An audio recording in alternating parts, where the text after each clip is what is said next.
Welcome everyone to One Brothas Mind with KD Smooth. In today's world, black first choices are mandatory. Choose wisely or your bondage will increase. You need all the information.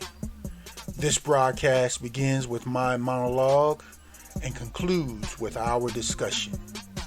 Together, let's explore the facts, propaganda, lies, and hidden information to uncover the truth we need. Our work begins now.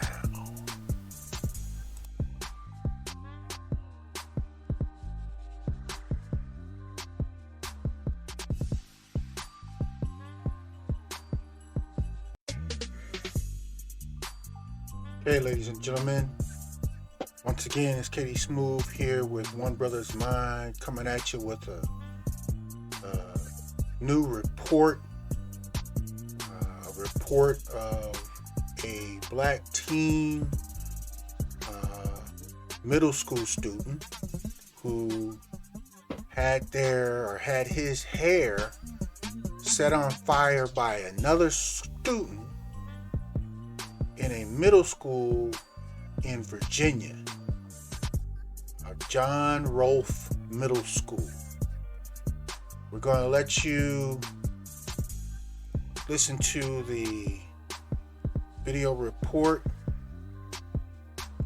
and after the report, we're going to come back and discuss this issue.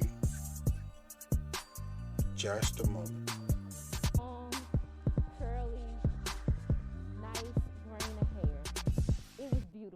That's how this mother describes her 13-year-old's hair as he left for school Wednesday.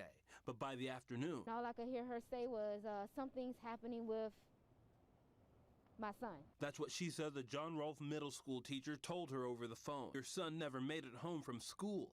Instead, he's recovering in a hospital bed at VCU Medical Center. He was hysterical.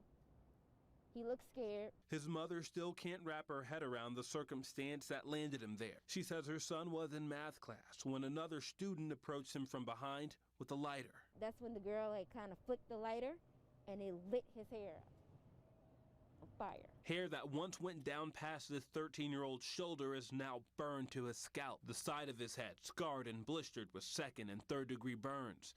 Pain that his mother says goes beyond the physical. His pride. He emotional, mentally, he's broken. But this mother says what broke her most was the school's response. She says the school initially downplayed the incident and didn't want to press charges on the student. In a statement sent to parents and students, John Rolfe's principal says that they are reviewing the incident to ensure something like this doesn't happen again and are taking appropriate disciplinary action. What if this was your child? What would you be? Would you be livid? Would you be devastated? How would you feel? Would you feel supported by Henrico County Schools? Thursday, the Henrico Fire Marshal's office charged the teen with unlawful wounding, but this mother believes it's not enough. My son is severely hurt. He's suffering, and it's not fair to me. It's not fair to him. So, y'all just need to be held accountable. Everyone. The Henrico Fire Marshals say this situation will be dealt with in juvenile and domestic court. Meantime, the mother says she has no idea how much longer her son will be at VCU Medical Center, but if you would like to support her, we have ways you can do that on our news app. That'll do it for us now, live and on your side in Richmond. AJ Nwoko, NBC 12. Okay, ladies and gentlemen, we are back. You have heard the report, and yeah, this happened. According to the reports, it happened just before January 14th this year at this middle school, at the John Rolfe Middle School, y'all. And so I wanted to,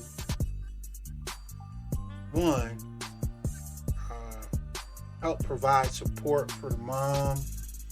I listed the mom's email address actually on your screen, and I'll also have it linked in the description of the video if you would like to reach out to try to offer some sort of support for mom. But hearing this story, all I could do was say, okay, there's several things wrong with this story. First off, this is a middle school. What in the hell is a middle school student doing with a lighter at school? That's the first question that came to mind. According to multiple reports, the victim, is 13 years old. Okay? And this whole issue of, as in the report you guys heard, that the student that did this crime kind of flicked the lighter, and that's how she set the student's head on fire. And as I went through this report, y'all, maybe I'm different, but I got stuck on the fact that they so-called have only charged this student with unlawful wounding. Yeah, you heard it right. Unlawful wounding. I got stuck right there. What the hell? Unlawful wounding? Where is the assault charges? Where is the arson charges? Where is the reckless endangerment charges? Unlawful wounding? Nah, bruh. So now, as a parent, I'm trying to go after the prosecutor or whoever came up with this unlawful wounding. Okay? In addition, there's some things here, as in all news reports, some of the things you gotta read between the lines if you understand the situation and circumstances. Imagine you're the parent, you're this mom, and according to reports, she got a call on her son's cell phone. I don't know how that happened. I don't know if that's true, why the school would call her on her son's cell phone instead of the parent's cell phone number. And then when she got the call, all she was told, according to most reports, is that something has happened to your child. Not exactly what happened, but something has happened. Nah, bruh. Okay? So, of course, when she as soon as she could, not knowing what has happened, you can't do that to people, in my opinion. But not knowing what happened, she rushed as soon as she could to the school to figure out what was going on. And then it hits, To be honest, I can't tell you what I would have done. That's only between me and God himself. Like I said, my bail money, I tell people all the time, my bail money is in my bedroom, in my dresser drawer, in the top left drawer in the corner. Okay? It stays there. That's where it's always at. Because I can't tell you what I would have done. I honestly, look at this. Okay? So, according to multiple reports, from the mother, at first, the school did not want her to seek to press criminal charges.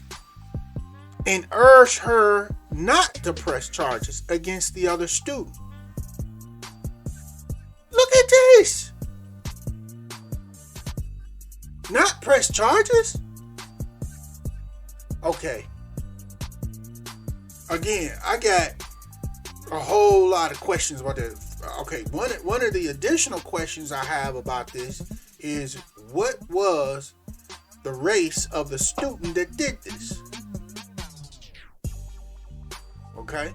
Now, I did some checking and some research on this story in this school.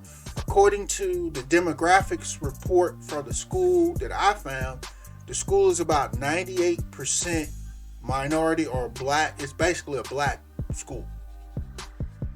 Okay? So, because if it was different, that would present the possibility of a racial crime or a hate crime. But according to the demographics that I found, it's pretty much a minority or a black school. Okay? But even with that being the case, the same charges, where's the assault, the arson, and reckless endangerment charges against this student? Okay? Because I guarantee you, the student that did this, 9 times out of 10 has a history of behavior problems on record. Because let's assuming by the demographic statistics that this is a black student, it was a girl that set his hair on fire. Let's just assume that based on the demographics. Black kids, by the time they age 13, they know you don't play with any kind of fire anywhere around black people's hair. It's just something, that's just naturally known in most cases. Okay? You don't play around with fire around anybody's hair, but especially around black people's hair. Because we got certain oils and ointments and whatnot in our hair that are oftentimes flammable. So that's just something we don't do. But this girl did it. This female student did it. So I almost guarantee this student has some sort of behavioral issues going on in her history. Then, like I said, I'm trying to go at the prosecutor or whoever came up with these bogus charges. Look at the picture. Another question I got: how long, with this whole, according to the mom, the school officials telling her and trying to urge her not to press charges, they trying to cover this up and minimize this. I want to know exactly what time of day this happened. That's number one. Second question, or another question: what time did they call the ambulance?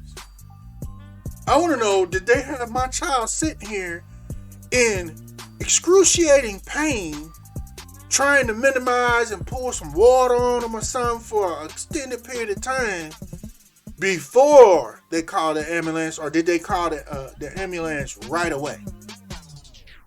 Because you got to be, when you're dealing with these schools, y'all, you got to be real careful, because their first response is not, I repeat, is not safety.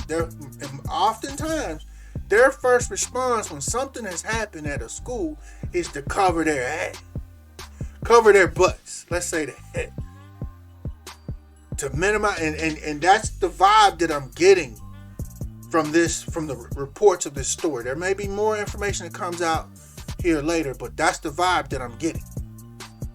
That's the mode that they went into with these bogus charges. The whatever school officials trying to urge mom not to press charges and all that. Okay? So again, ladies and gentlemen, If I've said it once, I've said it 1,000 times. Black family, we have to get our students, our kids, out of their schools. Their schools are not safe for our children. They're not good for our children, but they're also not safe for our children. This school clearly is not maintaining or is unable to maintain high safety behavior levels and requirements of the students at the school. And that's most public schools. It's not just this school. We got to get our kids out of these schools, y'all. They are victim prisoners in these schools. Remember, ladies and gentlemen, please to like, share, and subscribe. Help spread this story so we can shed light on this. Try to get as much support for mom in this situation as possible. But again, these schools are not safe. Our kids are just victim prisoners in their schools. And I hear some of y'all may be saying, well, what are you supposed to do? What are your kids got to go to school? Okay. Again, here at One Brothas Mind, we try to offer solutions. Okay? There are always other school options. Always. You just got to do your research. Put a little work in, make some phone calls. Let's say this. In all large cities, most major cities, and in many small cities, there are schools that are known to maintain stricter behavior requirements and safety requirements for their students. Okay? If you do your research and check around, especially a lot of the charter type schools and other charter or black charter schools, some of them go above and beyond to maintain high behavior standards and safety standards for the students. Okay? And primarily they do that for the reason of being able to keep the attention and focus of the students so the students can learn. That's one of the problems with all these public schools, man. There's too much going on in schools, and your child, your student, in many cases can't learn well enough there. Okay? And I'm not talking about something I don't know about. I'm talking about something I did myself, y'all. I took my elementary student out of the public elementary school system here where I live, because I found, after doing research, actually a black charter school that not only had award-winning academic high standard awards, but also held very high behavior and safety requirements for the students. You could get expelled and for things at the school that I found for my student that wouldn't even get you suspended at the public school. So when I found this school, and there was other reasons why I was looking for a better school for my student, and I've mentioned those, academics, all this other stuff, but when I found this school, I hurried up and transferred my child into a school that held higher standards. Okay? Now, it's not to say stuff don't happen at, the schools that hold higher standards, but here's what happens. Students, they respond to students' behavior issues earlier when the behavior issue is smaller. They go hard on those issues so that you never get to the point of a student pulling crap like this. Okay? This student, like I said, I would almost guarantee this student has some behavior issues in their history. In school behavior issues. And it's documented. So, if those issues were responded to strongly and harshly before, and it maybe if the student needs some kind of help, some kind of counseling or something, jump all over it. Get on it. Make it happen. So that you can prevent, by the time the student's 13 approximately, doing stuff like this. Okay?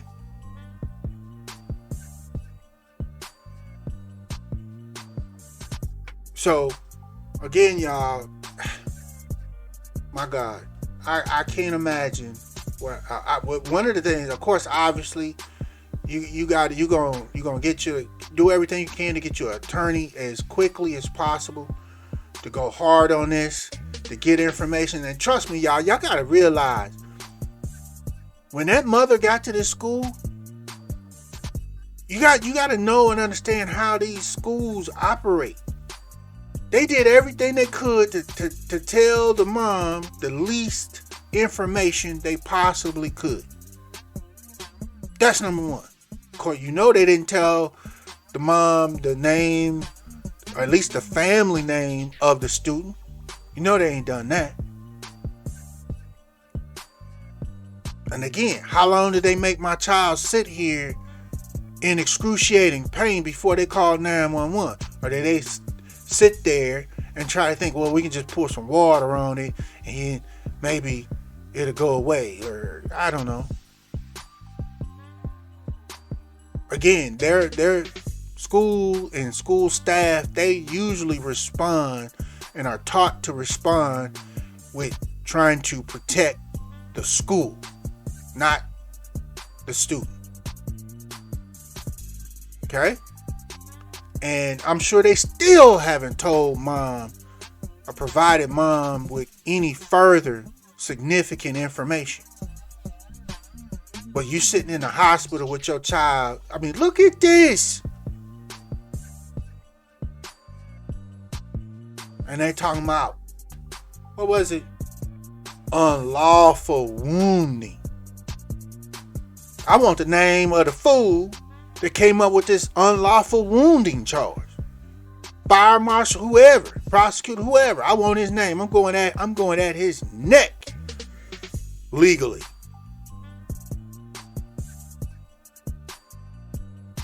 I'm going at his neck. Unlawful wounding. Out of here, man.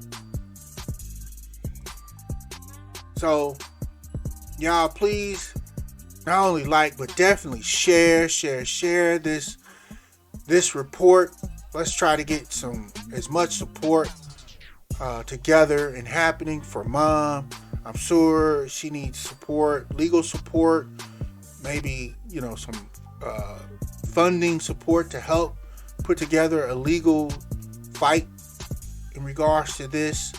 I mean, there's all kind of things she may need. Let's try to get her some support and with her child. Share this video on all your social media, y'all. And let me know what y'all think. What would y'all have done? How would y'all have responded to this issue happening if it was your child? Like I said, get our kids out of their schools. They are not safe. They're not good schools academically, and they are not safe for our kids. At the very least, get our kids out of their schools until at least like high school age, because you may have to, you may want to take advantage, let's say that you may want to take advantage of some of the schools, the high schools may have some vocational programs that smaller schools may not have available. Smaller charter schools, things of that nature, may not have available. And I'm speaking from what I know, because I did that exact thing with my student. I moved my student out into a higher academic, higher or stricter safety school during middle school, but then for high school, I just couldn't bypass the vocational programs that I found at one high school, and so I had my student enrolled into that high school, public high school, specifically to take advantage of those vocational programs, and it worked out. So, but while our kids are young, while they babies, they can't. Y'all, they just victims in waiting. Y'all seeing all the reports, all the crazy stuff. You have reports, teachers making students eat food out of the trash can. Students, the so-called security officers at the school, you seen the videos, beating up our kids, slamming our kids into the ground. They calling the police on our kids. The police are coming, putting our students in handcuffs. All kind of man. Get our kids out of their schools. I remember from my student, y'all may disagree, that's fine, but when I enrolled my student into the public high school to take advantage of those vocational programs, I made sure my student had a phone, and I was like, look, far as I know, they can't lock the doors. So if anything crazy, I don't care what it is, starts to happen near you or around you, leave. Walk out the door. Call me on your way out the door, but get out. Don't sit around trying to see what's happening and be all, involved and watching. Get out the way. Get gone. Get ghost. That was my rule that I gave my student. But in this situation, look at this, y'all. Ooh, Lord. Lord only knows, y'all. Oh, no. You don't want Katie Smooth getting this phone call. Coming to school. That trust me, that's the last thing in the universe that you want to happen. To make a phone call to tell Katie Smooth about this happening to my child. That's all I'm gonna say, y'all. So again, y'all let me know. Let's top it up in the comments. Let me know what y'all think. Maybe if y'all have some additional ideas of things that she can do in response to this, please list them. Again, on your screen, the mom's email is ronica.j.wilson@gmail.com. Send her any and all support options that you can. Let's support her and this young man as much as possible. Wow. So this concludes this report from One Brothas Mind. We thank you for joining us today. As a part of the New Black Media, make sure you know that B1 choices are mandatory and being on code is required. So never fear, Yeshua the Christ is with you always. Shalom.